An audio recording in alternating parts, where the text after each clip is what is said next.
G'day viewers and welcome to Heavenly Tai Chi and Yoga. My name is Todd and this is your 20-minute yoga flow for scoliosis. So let's get to it.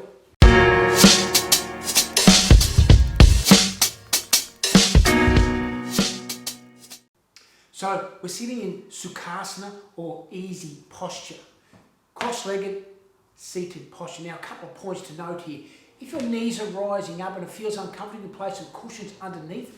Alternatively, you can sit on a cushion which will raise your hips up and take the pressure off your knees. So we're going to be here for a few moments as we move into the class proper.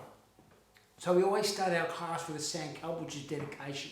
So let's close our eyes and in our mind's eye, let's send love, support and energy to someone we know that needs a bit of extra of that right now.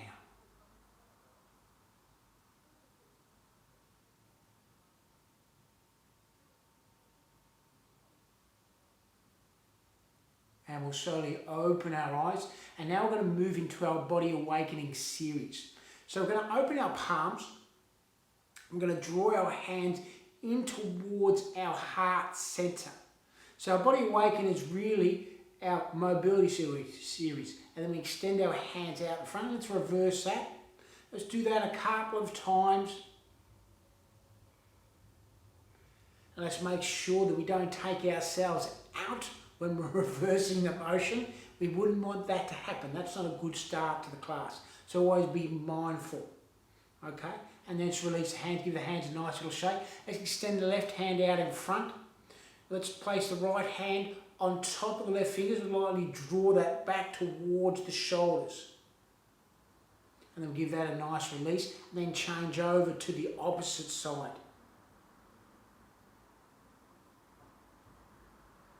And then we give that a release, give the hands a shake. Let's take the left hand across the body, right hand above the bicep, above the left bicep. We're going to create a nice stretch through the shoulder capsule here. Let's make sure we've got a nice long spine here. And we're looking over towards our left hand. And then release that. And then we'll change over to the opposite side. Stretching our right hand out. And then release that. Now we're going to go through some shoulder circles. So we're going to draw the shoulders back.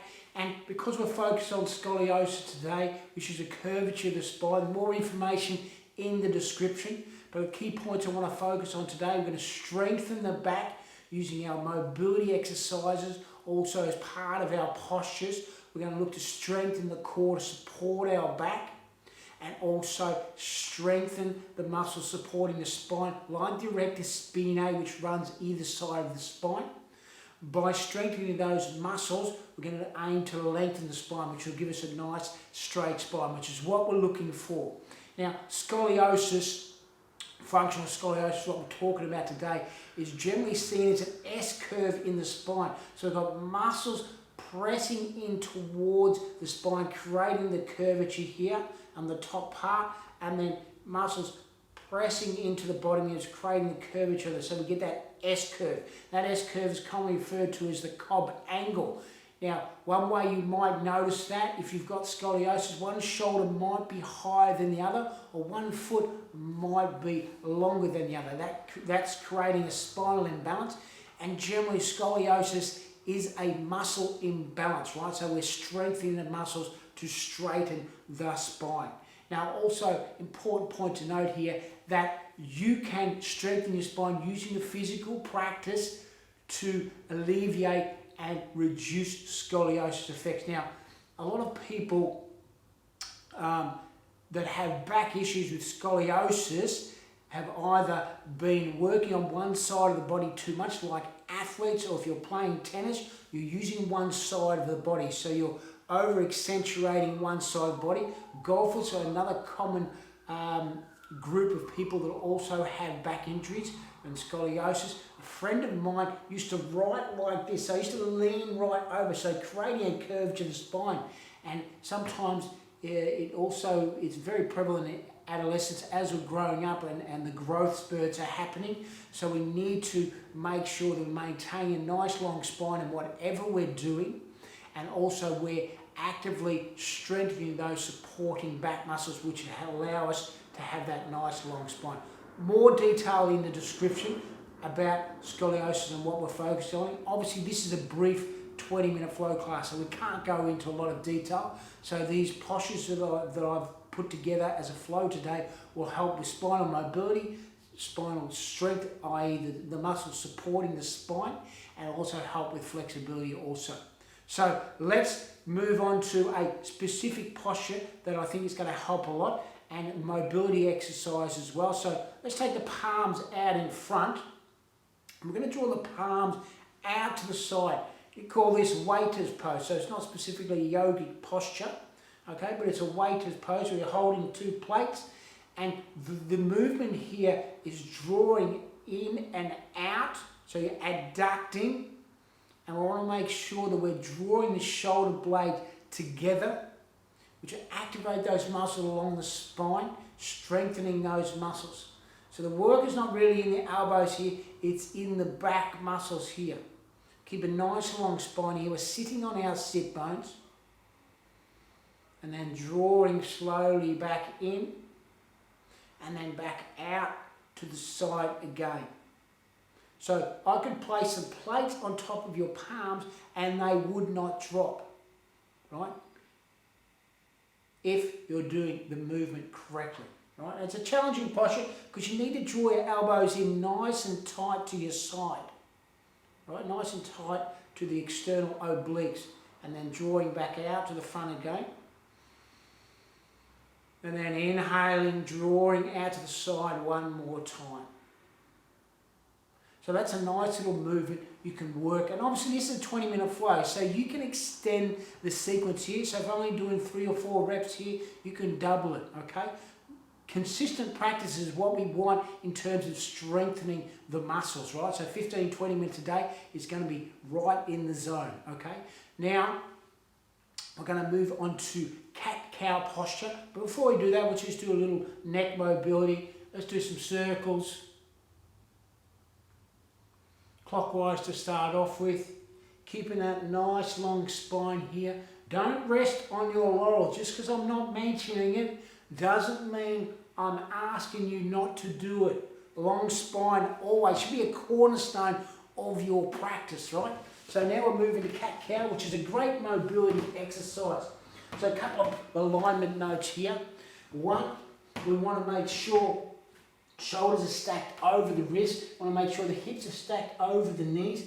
Our knees are parallel to our ankles and they're in line with our hands. We want to make sure that our fingers are well spread onto the mat and we're gripping into the mat. And we're wrapping the shoulder in so we get that nice spiral here from the shoulder all the way down to the wrist. That's really going to engage the core here also.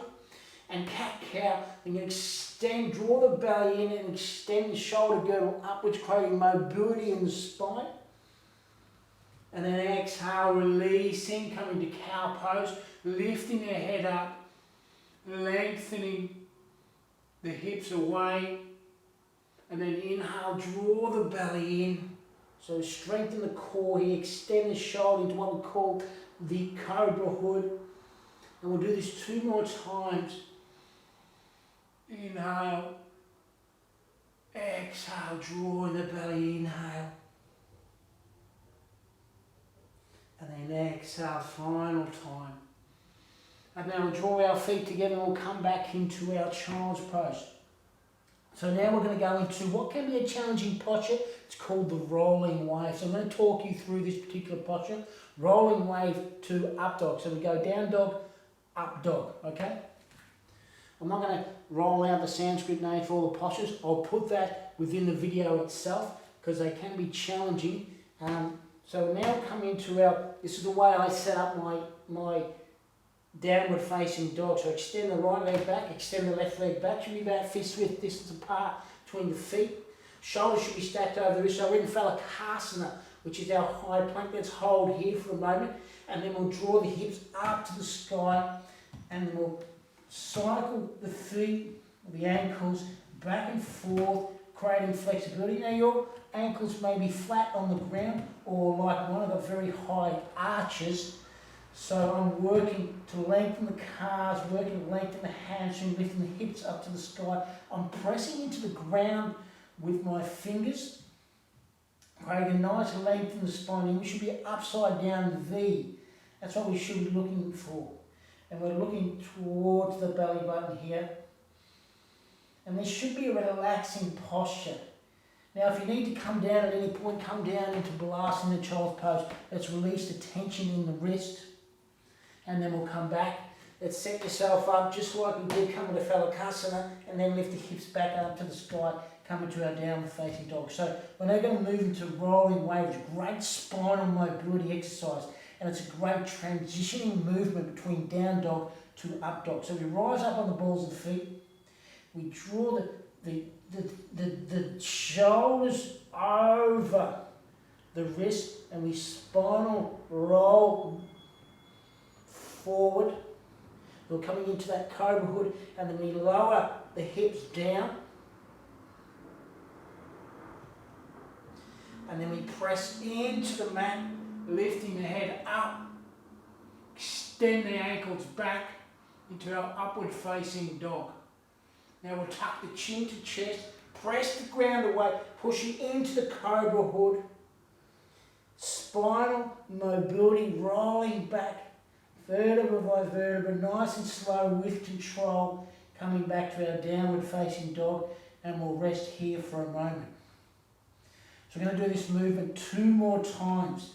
Super challenging. If you need to come down to your knees, then please do so. So we'll rise up on the balls of feet, tuck the belly in as we roll the vertebra forward. Shoulders will stack over the wrists. And then we'll lower the hips down, extend the ankles, and then we'll press into the ground, lifting your head up, extending through, upward facing dog. Tuck the chin to chest, press into the mat, pressing in, strength rolling back through the spine, lovely spinal mobility. We'll hold here. Let's come down to the knees, let's rest for a moment. Let's mobilise the wrist, mobilise the fingers. We're going to do that posture 1 more time. I know it's super challenging, but it's great for spinal mobility, spinal flexibility. And you can bring this into your practice. You can do plenty of things this. You know, sometimes the transition is one of the most important parts of the practice that people often overlook. So let's lift the hips back to the sky into our downward facing dog. We're going to go into our rolling wave 1 more time. 1 more time, he says. So we'll rise up on the balls of feet. Let's tuck the belly in as we're rolling forward, slowly with control. Shoulders will stack over the wrist. We'll slowly lower the hips down. Extend the heels out. Thighs are active here, calves are active. And we press into the mat, we're lifting the head up, upward facing dog.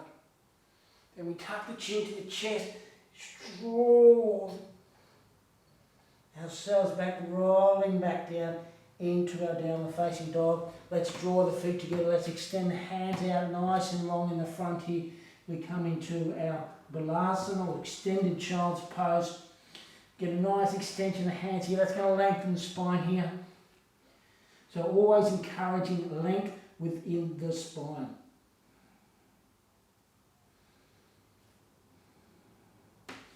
And now we're going to come into our seated posture again. Here, we also want to make sure we're sitting on our sit bones. So remove the fleshy part of your buttocks away so you're sitting on your sit bones.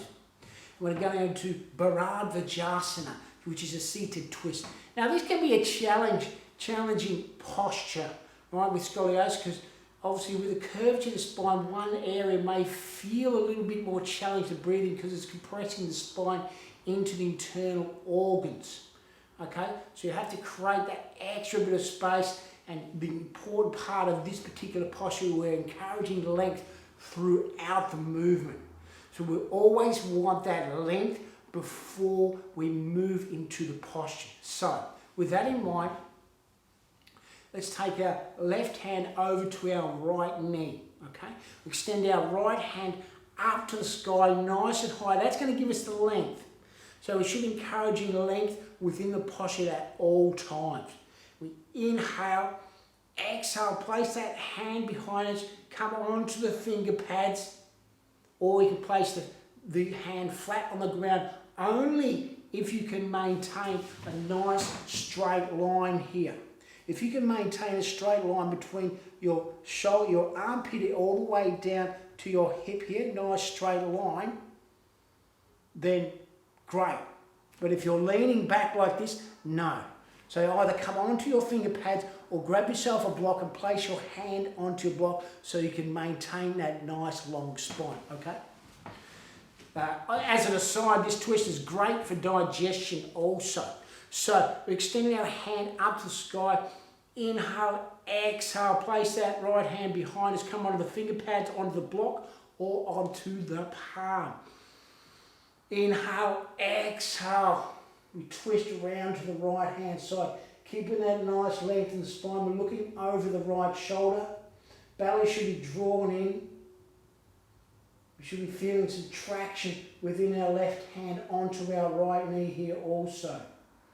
And then we slowly release. Should be a nice little spiral movement coming off that as well. So now I'm going to move to the opposite side. So let's take the right hand to the left knee. Let's extend the left hand up to the sky. Let's make sure we've got that length before we initiate the twist of the hand and placing that down behind us.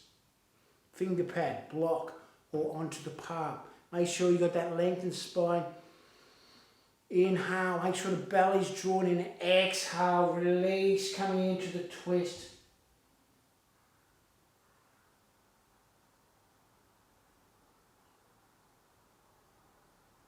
And then releasing, coming out.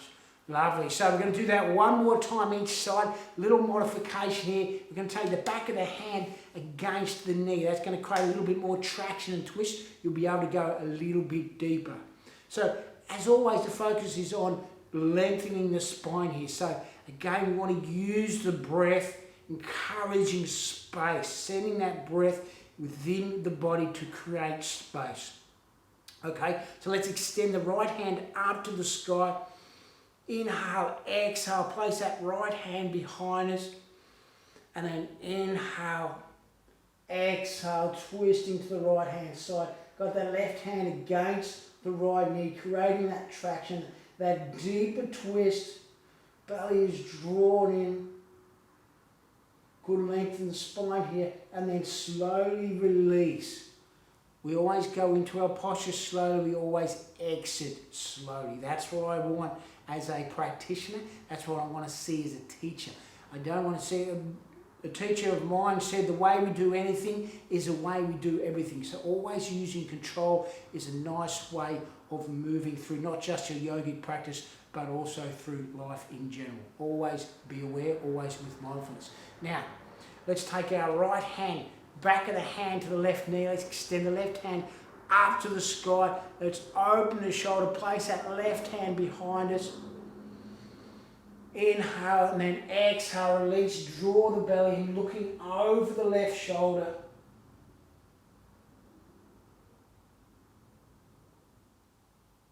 And then we slowly release, coming back to the center line. Now we're going to come onto the belly and we're going to go into Savasana, which is the locust pose. Modified locust pose. So the modification today is we're not lifting the legs up. We're going to keep the legs active, so we're not working the lower back region, the lower lumbar region. We're going to be working the top of the back. So we're going to extend our hands out in front. Nice length of our hands out in front here. We're going to keep the thighs active. So the feet are active. Let's draw the feet together. And we're slowly lifting the top half of our body, using our hands, using our core muscles, keeping the length in the spine here. So if you need to, you can grab your fingers into the ground here and make sure you've got that nice length here. And then we're going to inhale, exhale. Activate the glutes, activate the thighs.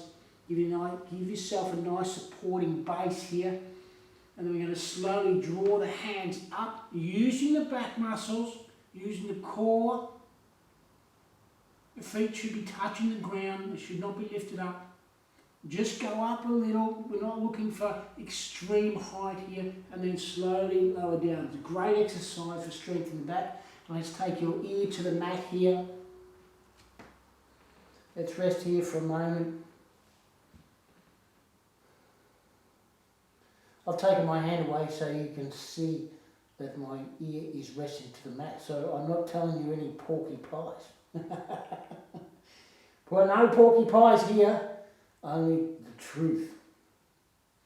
Now let's take the hand up to the front again, if you had it there. Extend the hands out in front. Inhale, exhale, center your breath. Prepare yourself for the moment, the challenge. And inhale, drawing the hands up. And hold here for a few moments. Maybe you go a little bit higher this time. Make sure the feet have got the connection to the ground. Working those shoulder muscles, back muscles, and then slowly lower down. Let's take the left ear to the mat this time.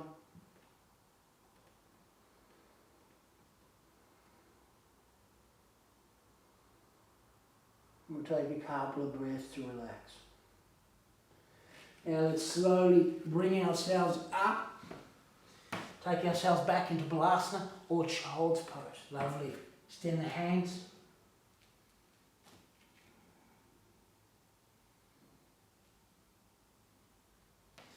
And now we'll come into our final pose, which is Shavasana or corpse pose. I love the Shavasana.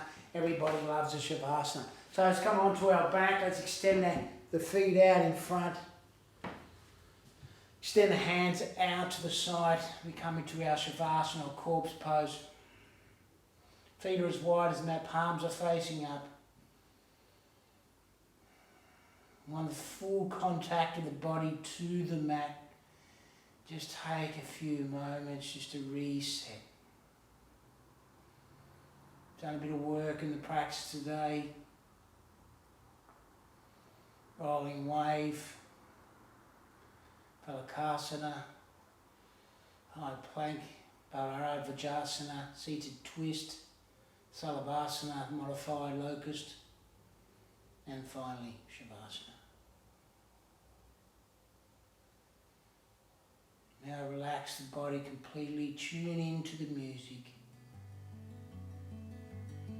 Feel yourself relaxing even deeper.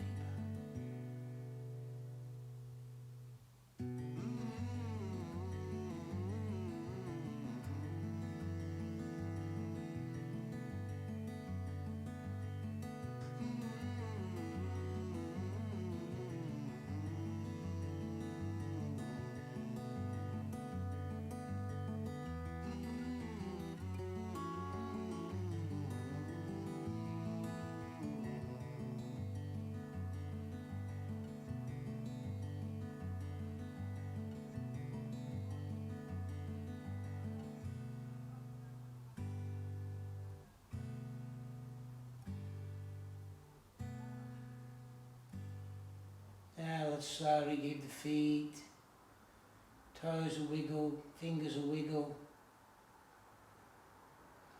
Bring ourselves back into awareness, back into the mat, feel our body onto the mat.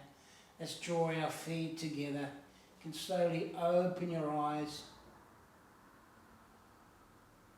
And let's draw the right leg up. Let's shift the hips over to the left hand side. And we'll slowly roll over, pressing ourselves up, back up into our Sukhasana to finish the class. And we bring our hands to prayer pose in the heart center. We say Namaste. Namaste.